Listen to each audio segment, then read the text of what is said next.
aqui é Andrea Mendes. Estou, nessa série de entrevistas falando sobre políticas públicas na cidade de Campinas e hoje eu tenho uma convidada muito especial, que é a nossa candidata a prefeita da cidade de Campinas, Alessandra Ribeiro. Olá, Lê, tudo bem? Olá, é um prazer estar aqui com você, Ideia. Bem, são meus mais velhos, meus mais jovens. E é uma alegria imensa participar desse programa com mulheres que estão se dispondo para a política municipal de Campinas para fazer uma cidade diferente. Muito obrigada, estou muito feliz de te ter aqui. Eu acho que é uma oportunidade muito grande, né? O tema que eu escolhi para esse debate, para essa conversa, essa prosa nossa aqui, é representatividade na política, né? E aí, lógico, né? Refletirmos um pouco do cenário da nossa política atual da cidade de Campinas, né? Mas principalmente olhar para o cenário geral, né? A nível nacional, sobre a presença feminina, né? Dentro desses espaços. Nós sabemos que até o momento nós somos menos de 2% de representatividade nesses espaços. Trazendo para Campinas, não dá nem ao menos para pontuar, porque nós temos atualmente dentro do Legislativo apenas uma mulher. Se formos colocar isso em percentual, é menos de 1%. Dentro da Prefeitura de Campinas, segue o mesmo caminho, né? São poucos nomes de mulheres que ocuparam esse espaço. Então, eu gostaria aqui de começar a perguntar para você, o que significa para ti estar pleiteando um lugar dentro de uma prefeitura, dentro de uma executiva de uma cidade que hoje é lida como metrópole, como Campinas, sabendo de todo o histórico, né, devedor, principalmente para com a população negra desse território e também com nós, mulheres negras, que somos majoritariamente dentro desse território, ocupando os lugares de subalternidade. Que símbolo é esse? Como você se lê ocupando esse pleito? Olha, Andréia, primeiramente eu fico extremamente emocionada, envolvida, porque entendo o tamanho do desafio e oportunidade que estou tendo nesse momento. Nós estamos numa cidade que tem 246 anos, uma cidade que no século XIX ela foi majoritariamente negra, no século XVIII e XIX, com mais de 70% da população negra. Uma população que foi dizimada com a febre amarela, né, numa outra pandemia, porque a elite fugiu da cidade, os médicos fugiram da cidade e quem ficou foi o nosso povo. E quando a gente atravessa isso na perspectiva da mulher, do corpo feminino negro, a gente também tem uma cidade que sempre nos apagou da sua história, da sua memória. Os nossos símbolos não são femininos, a nossa presença da mulher negra feminina, mesmo para dentro da história de Campinas, ela é invisibilizada, e que quando ela aparece, que é quando a gente coloca aquela imagem da Mãe Preta em frente à igreja São Benedito no início do século XX, vem como uma reafirmação de um status quo de quem deve ter que lugar na sociedade. Então você pega uma imagem que não é daqui, originária da nossa cidade, né? Você faz uma cópia lá do Paissandu de São Paulo, reproduz uma imagem de uma mulher negra que está alimentando o filho de um branco e que o nome da praça, que se a gente pensar que é o que formaliza, né, o que entra para os pleitos, porque é nome de rua, nome de praça, são estruturas formais. O nome da praça é Anita Garibaldi. Então a gente perde até a referência da nossa identidade numa praça que está permeada de símbolos negros, né? Em frente à igreja São Benedito, a imagem da Mãe Preta, num território que foi o primeiro território negro da cidade de Campinas, porque é onde ficava o cemitério dos cativos. Então, quando a gente traz isso para o século XXI, é hora, mais do que nunca, de a gente colocar essa pauta na mesa. Então, estarmos pré-candidatas, né, e candidatas nesse momento, mas termos percorrido uma pré-candidatura dentro de uma estrutura política e organizativa que nós sabemos que todo partido político, como toda família ou como toda comunidade, tem os seus desafios, os seus acordos, as suas possibilidades. Então, estarmos dentro de um partido político que nos acolhe, porque a nossa chapa de vereadores, hoje 52% são negros e pardos, e desses 52%, 38% são mulheres. É evidência concreta de um novo momento dentro de um partido que, mais do que dialogar e ter compromisso com pautas raciais, pautas sociais, porque a gente sabe que, de modo geral, a nossa frente ampla, progressista, democrática, de esquerda ou de meio, centro, que também dialoga, tem esse compromisso ao longo dos anos, né? Prova quando a gente lembra do professor que fez o hino da negritude, o professor Coelho.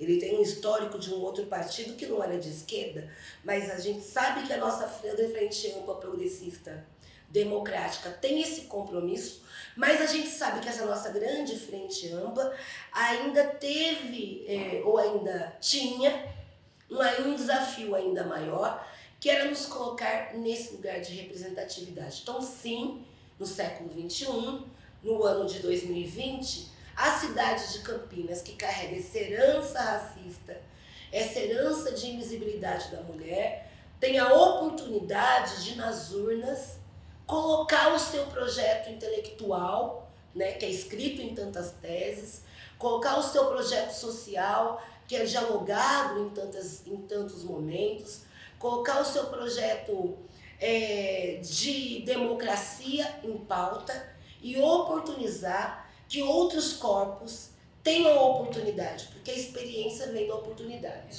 Se a gente não tem a possibilidade, a oportunidade de ocupar esse espaço, nunca haverá experiência. E agora é a hora.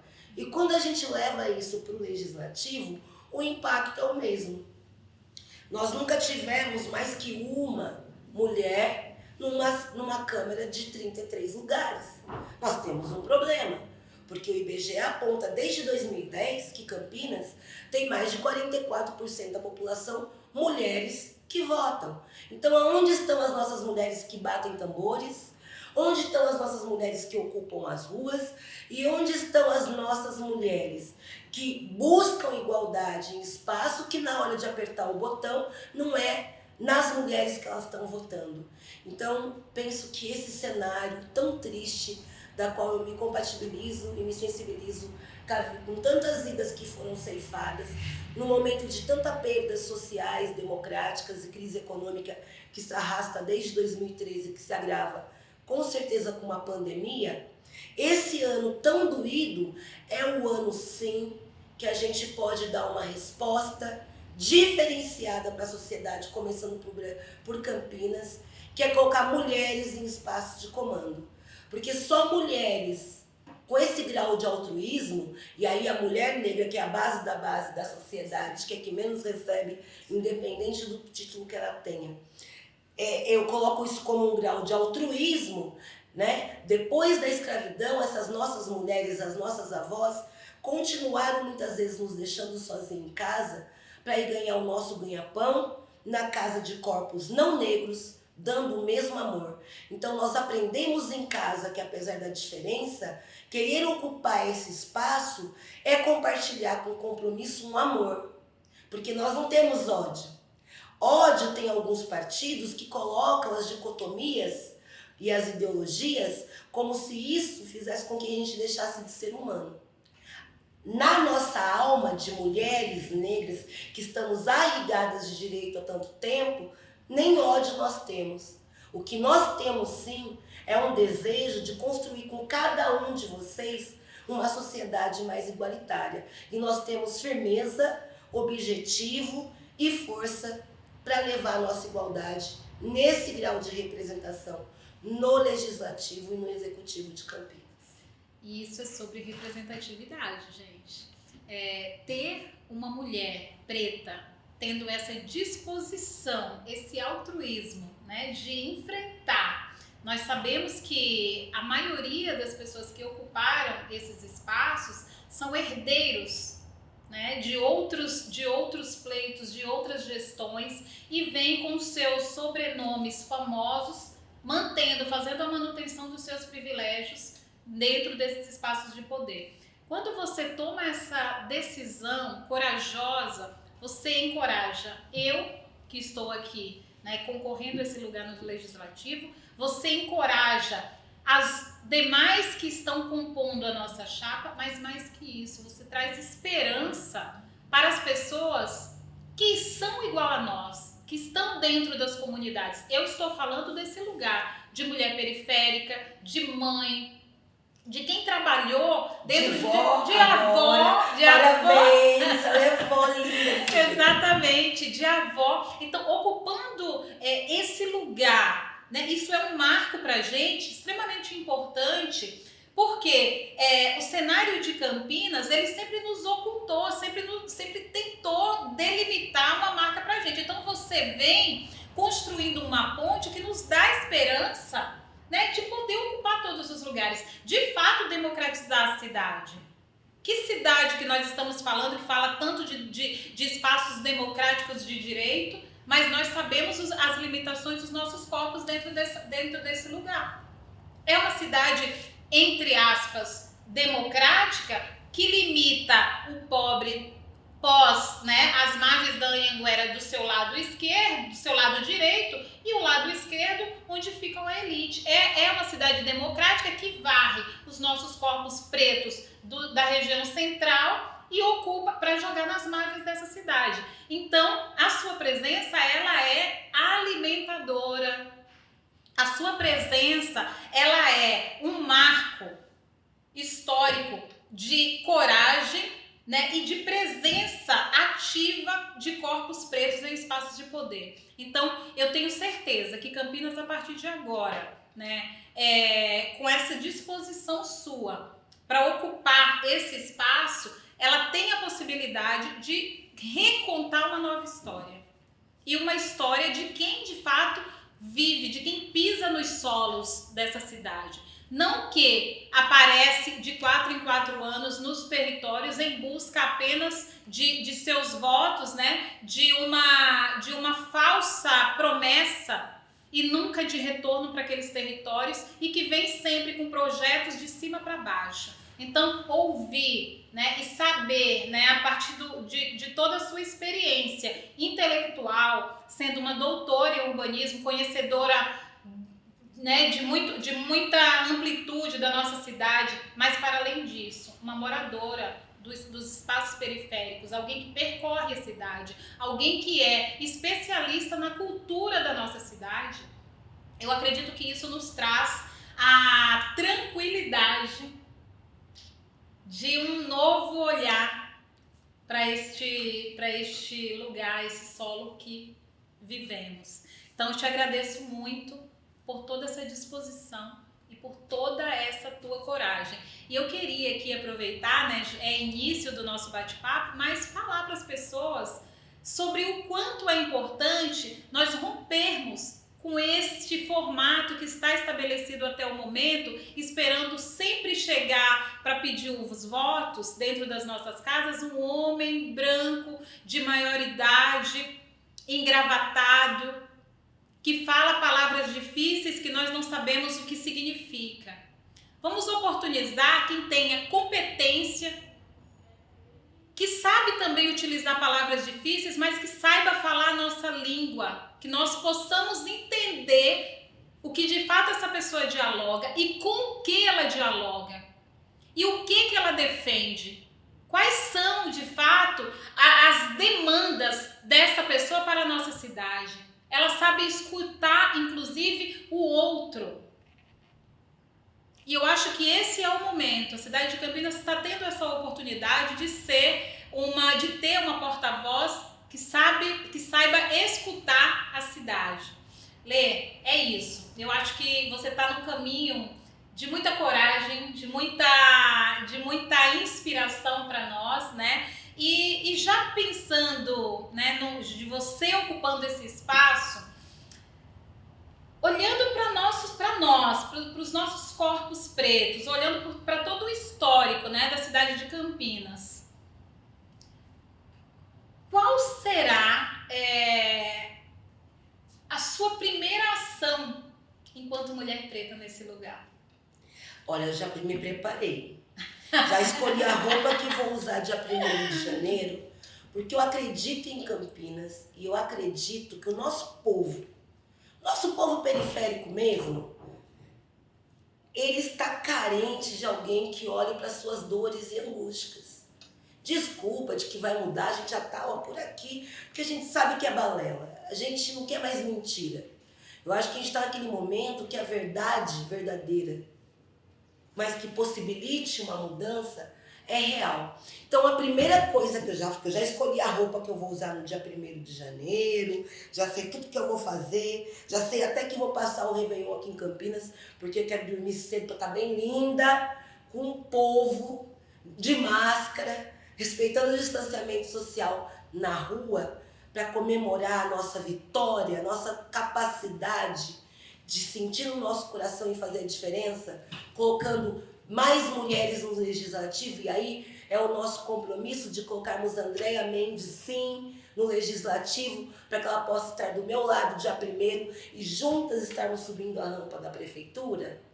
A primeira coisa que eu efetivamente vou fazer é uma reunião com todo mundo, com todos os servidores por área, para ter um diálogo muito franco. Porque com a pandemia nós temos uma previsão de que vamos ter redução de impostos até 2023. Então, qualquer pessoa que apresente uma proposta de que vai fazer, olha, pense bem. Ele pode dizer que vai fazer e fazer. Nós demoramos muito para entender como funciona a política, porque a gente nunca esteve lá. Mas eu posso afirmar que nós temos pouco dinheiro, de fato, poucos recursos, leis horrorosas que não facilitam que a gente faça transferências diretas para o nosso povo, que nos vulnerabilizam e que incentivam que o nosso dinheiro vá para as grandes empresas. Então, a primeira ação que a gente vai fazer é estabelecer uma parceria com servidores públicos e população de transparência, de verdade. O que eu disser que não é possível ser feito, será feito, e você na sua casa, independente de escola, de educação, vai entender o que eu estou dizendo e que vou fazer. E aí é com certeza usar os conhecimentos e saberes que a gente já tem. Então, por exemplo, precisamos utilizar os conhecimentos que estão nas nossas comunidades, de possibilidades de soluções de coisas, que às vezes não exigem tanto recurso, mas que exigem articulação. E esse compromisso a cidade de Campinas, que eu acredito, vai poder ter a verdade absoluta, a transparência e o compromisso, sim, de melhorar, de gerar melhores condições de trabalho e renda, de melhorar nossas escolas e creche e a qualidade de vida das pessoas que aqui moram. É essa verdade, é esse compromisso que a gente vai ter, porque nada do que eu pensar lá no Executivo será possível se não tivermos a nossa base no Legislativo nos auxiliando nesse compromisso. O prefeito não gesta sozinho. Nós estamos vendo aí. Precisa de uma equipe. E a nossa equipe é colocar mais mulheres com essa mesma sensibilidade lá no Legislativo também. Ai, que ótimo. Eu acho que está muito alinhada também com o que eu acredito, né? Muita gente me pergunta, qual a bandeira que você vai defender, qual que é o seu eixo principal? E eu penso, né, sendo eu uma mulher negra, periférica, mãe solo, é olhar para uma cidade e pensar um projeto e dizer que eu defendo uma bandeira, eu acho que não faz sentido. Porque a partir do momento que você está dentro de um legislativo, você tem possibilidades de um olhar geral para a cidade. A cidade, na perspectiva de uma mulher, ela olha para todos os lugares. Ela olha para a educação, ela olha para a saúde, ela olha para o meio ambiente, ela olha para a moradia, porque a maioria de nós, mulheres pretas, estamos morando dentro desses espaços precarizados, né? Então, olhar para essa cidade com a consciência que você acabou de trazer, sabendo o que é real, né, o que é o nosso objetivo, mas quais são, de fato, a realidade do governo que você está recebendo. Então, falsas promessas para garantir os votos é uma coisa, realidade é outra. Então, a mesma coisa quando alguém fala, mas você não pode apresentar um projeto X, eu falo, isso depende de quem esteja comigo dentro daquele espaço. Apresentar um projeto, eu posso apresentar. Mas garantir que esse projeto esteja lá, eu dependo que a bancada que entre comigo esteja em comum acordo para que esse projeto faça sentido. Então, a bandeira que eu defendo, ela é feminina, ela é periférica, ela é por direitos à moradia, à educação, à saúde, à cultura. Mas eu não vou desenhar um projeto pronto, bonitinho, sem ter a consciência de quem estará comigo, de como isso será garantido para a minha comunidade.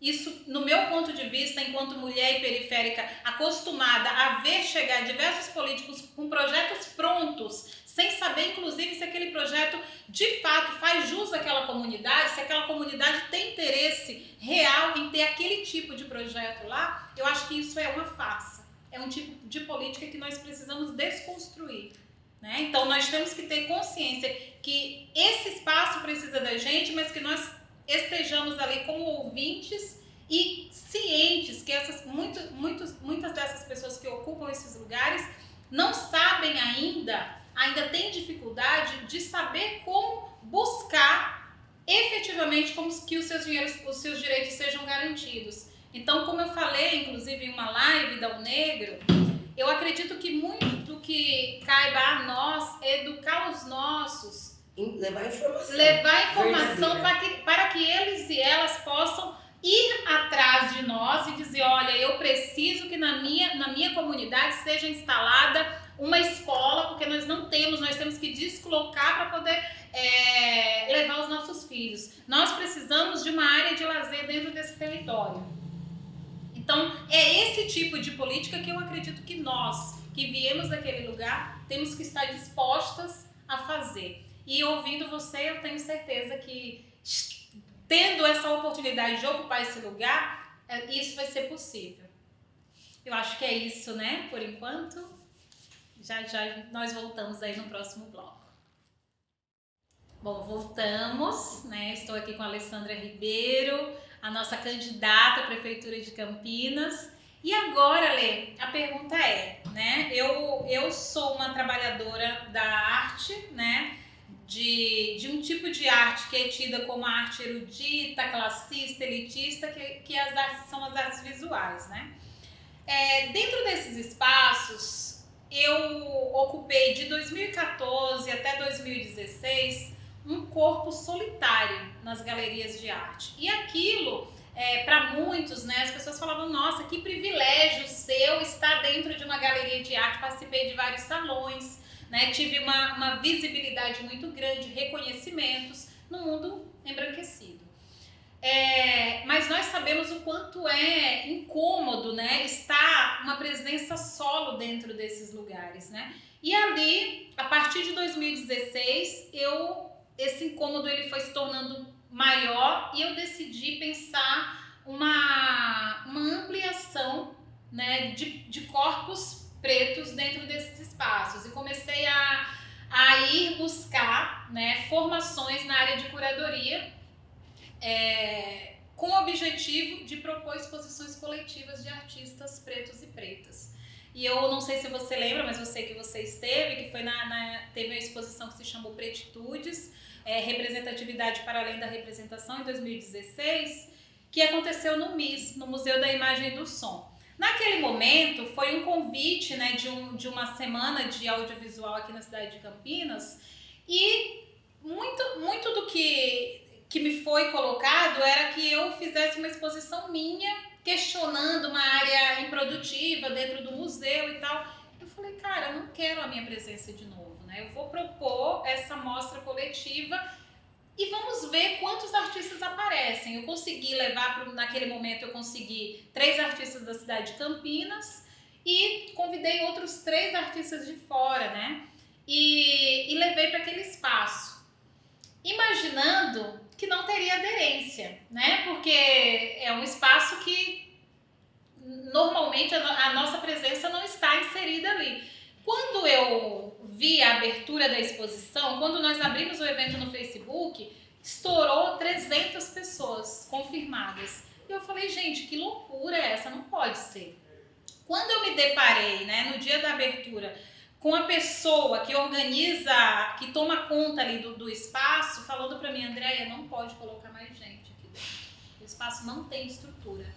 Foi algo muito louco, porque eu falei, cara, e essas pessoas que adentraram aquele espaço no dia da abertura foram corpos pretos, carentes de representatividade, carentes de entrar, né, adentrarem nesses espaços e não se sentirem representados nas próprias imagens, nas próprias obras, mas também com os artistas, né? Porque normalmente nas artes visuais o que acontece? Nós temos a nossa imagem representada, né, por artistas brancos, inclusive citando aqui o Diógenes Paz Leme, que é um artista que tem inclusive que dá nome à Pinacoteca de Jundiaí, o Debré, né, que nos representava aí principalmente para os chefes portugueses, né, no início da colonização.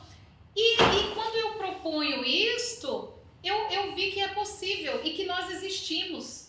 E eu decidi então fazer um grande chamamento e fiz a primeira mostra coletiva só de artistas mulheres, com 50 pessoas inscritas e com presença de 12 artistas mulheres negras. De lá para cá eu falei, esses espaços precisam ser ressignificados sim. Eles não vão ser abertos para nós se nós ficarmos sentadas em casa esperando. Nós temos que ir e romper essa porta, porque ela está lacrada para evitar que os nossos corpos ocupem esses territórios. Qual é o tipo de arte que nos pertence? É a arte espontânea, tida como naif, como, né, esse tipo de arte artesanal. É o nosso lugar enquanto corpos populares, folclóricos, porque é assim que eles nos leem. Qualquer coisa que não precise de um intelecto, né, que seja antecedido por um intelecto. Então, representatividade para mim, ela é de extrema importância. Quando eu penso em ocupar esse espaço, que eu decido ocupar esse lugar no legislativo, eu entendo a responsabilidade que é. Inclusive, tive medos para ocupar esse espaço, justamente porque eu fiquei pensando quem são as mulheres que vieram antes e me representaram. São mulheres que sofreram bastante para estar nesse lugar. Tiveram que ter muita coragem, né? E aí, quando você vem com toda essa coragem, como eu falo no primeiro bloco, você vem e nos dá força. Amplia a nossa força, a nossa disposição para a luta. E eu sei que muitas de nós, se não tivéssemos essa força sua, teríamos desistido. Porque nós sabemos que por mais que os nossos partidos tenham muita vontade de nos auxiliar, eles não possuem ainda dentro da sua estrutura um formato inclusivo para pessoas pretas. Então, eles estão se adequando a partir da nossa presença, dos nossos corpos. E aí eu queria então passar para você e te perguntar, assim como você é representatividade comigo, assim como eu sou representatividade para diversas pessoas nas artes visuais, quem é essa pessoa que te marca? Que símbolo ou quais são esses símbolos de representatividade que te forjou e que te dá toda essa força e disposição para se colocar enquanto doutora, para se colocar enquanto líder em frente de uma casa como a Casa de Cultura Fazenda Roseira e principalmente para estar presente nessa disputa, nesse pleito esse ano de 2020 no Executivo de Campinas? Olha, eu penso que tem um cântico aqui, um ponto de jongo, que me dá muito esse sentido, que é: vovô Dito sabia de tudo, vovô Dito mandou me buscar, como eu cheguei aqui, nem sei, eu caí nessa roda de jongo.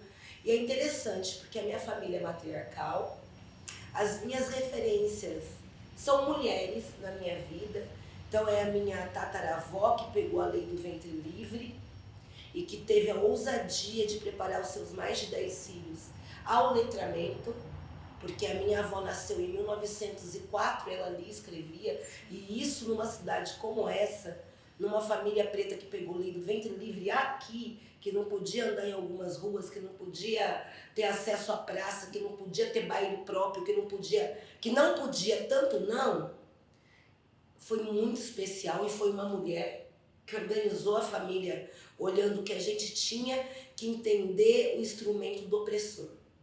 Era essa a mensagem que a nossa tataravó trazia, e ela fazia isso no sentido de que naquele momento o que ela entendia que podia nos libertar eram 3 pilares que eu sigo na minha vida.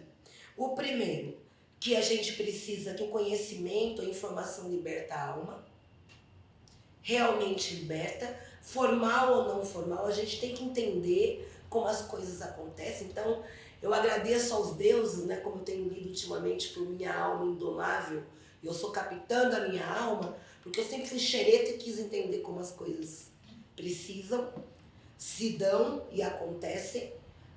A segunda coisa, a união da família é a nossa maior riqueza, e a família, para além da família sanguínea, então a minha família me ensinou que a união da família é a maior riqueza. A gente tem problema, a gente vai resolver, mas quando a gente sai aquela portinha, a gente se olha e fala, a gente, todo mundo é um. E isso eu levei para a vivência do jongo, que é uma família estendida. Eu levei para o meu terreiro, que sou mãe de santo, que é uma família estendida. E eu trouxe isso e vivo isso aqui no PCdoB, porque para mim agora é minha nova família também. A gente pode ter problema, a gente pode estar desalinhado, a gente pode rolar aqui, mas quando a gente sair daquela portinha, ó, foco, eu seguro sua mão na minha para que juntos possamos fazer o que eu não posso fazer sozinho e vamos em frente. Então eu venho de uma referência de mulheres e de experiências que, diferente dessa, que nem a porta abriram, eu fui vendo sendo embranquecido. Porque até o que a gente chama hoje de cultura popular, espaços de terreiro, e todos os símbolos nossos, a capoeira, que é o maior difusor da língua portuguesa no mundo, todos vão samba. Brasil é samba, é acolhimento, que foi nosso povo, né, que foi perseguido desde a época do mundu, até o samba virar um chorinho bonitinho, né, e aí se aceita e agora virar essas tantas linguagens, elas foram sendo embranquecidas. E mais do que nunca, hoje, é necessário que esse embranquecimento venha com o compromisso da responsabilidade de mudar a nossa sociedade. Porque a gente nunca teve dúvida que a família é aquele que também nos escolhe. A nossa cultura, a nossa ancestralidade, as nossas mulheres ancestrais nos ensinaram a acolher, independente de pele, de classe social, mas elas também nos ensinaram que lealdade e compromisso é fundamental. E é isso que está em pauta nas eleições desse ano.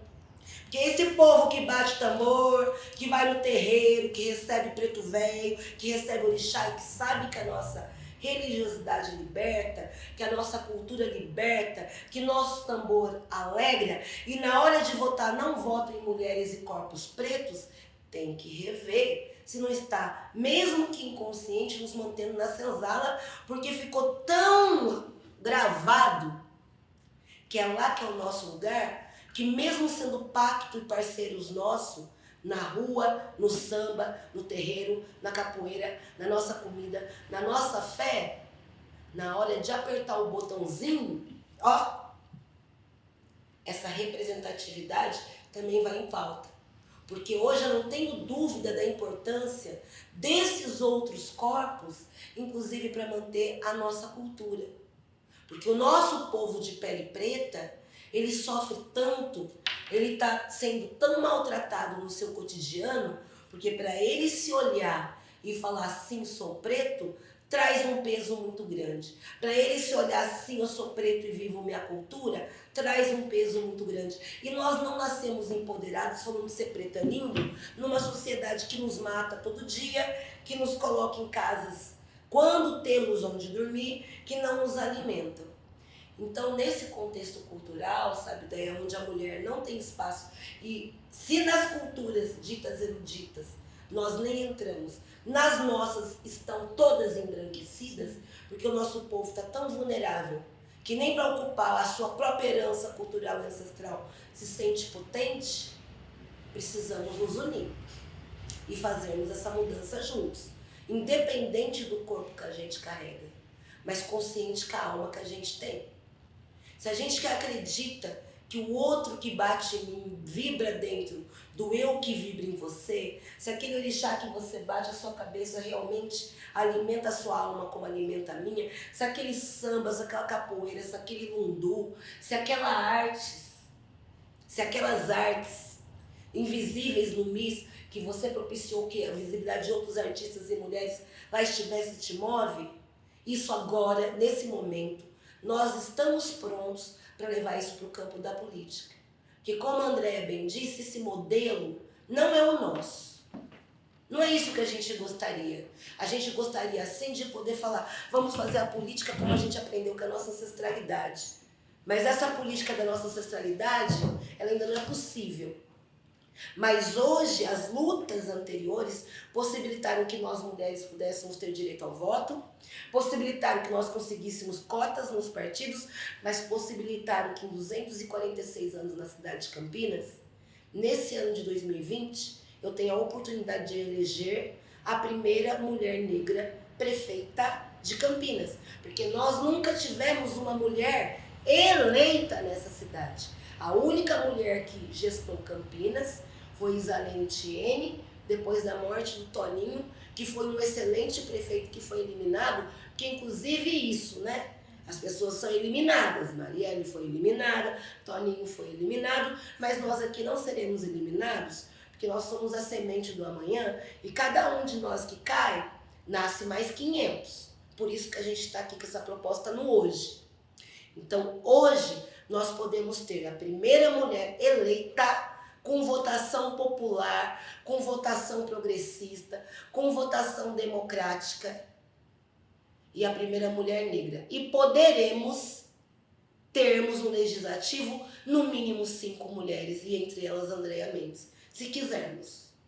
Porque somos a maioria periférica, somos a maioria dentro quanto mulheres que votam, mais de 44%, e somos hoje, mais do que nunca, a maioria de corpos, independente de negros ou não, que amam, respeitam e sabem a importância da nossa cultura, porque vivem isso.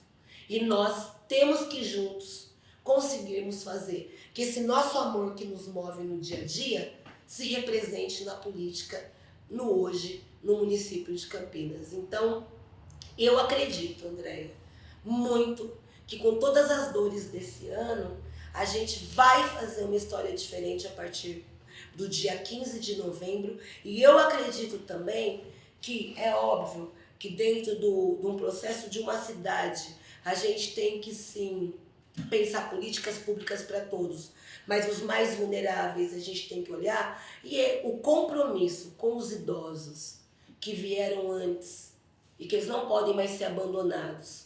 O compromisso com as mulheres, que são a base da sociedade. IBGE, né, não é um discurso panfletário. Tem índices de todos os sentidos para quem quiser ler, saber, que mostram a vulnerabilidade das mulheres. E os nossos jovens, que estão se suicidando por falta de expectativa, efetivamente são os 3 pilares que vão conduzir as nossas prioridades dentro da nossa cidade de Campinas. É isso, Lê. Eu fico, né, refletindo sobre as mulheres, né? Você falando sobre esse lugar de nós, mulheres negras, dentro da sociedade, que estamos lá na base. Eu que circulo, né, durante esse processo de pandemia, nos trabalhos sociais dentro das comunidades, principalmente do Complexo do Osiel, eu me deparei, né, fiz um trabalho que ia encaminhar, que não tinha nada a ver pensando no contexto político naquele momento, era mais pensando a arte, né, que foi fotografar fragmentos de corpos pretos, de corpos, não pretos, corpos diversos. E eu descobri, eu já sabia que nós somos a maioria dentro da periferia, mas dentro daquela pesquisa que eu fiz, nós somos mais de 90%.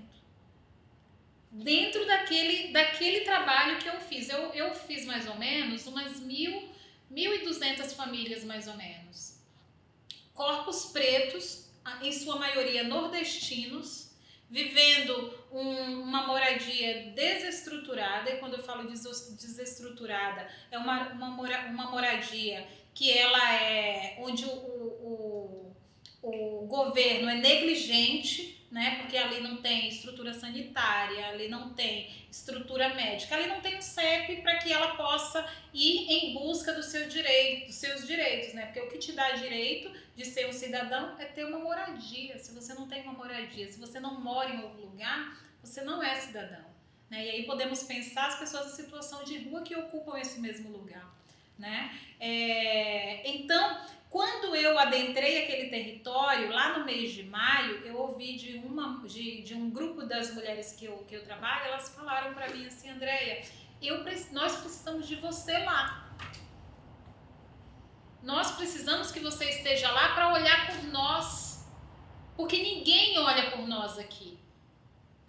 E você tem possibilidade de olhar por nós. E aquilo foi um peso tão grande. A fala chama Adriana Silva, essa mulher que juntou essas outras mulheres para me falar sobre isso. E eu comentei com elas, né? Falou: eu vou estar lá. Eu vou por vocês, eu vou por mim, eu vou pela minha família, eu vou por todas as pessoas desses territórios que nunca estiveram aqui, que sempre foram subrepresentados.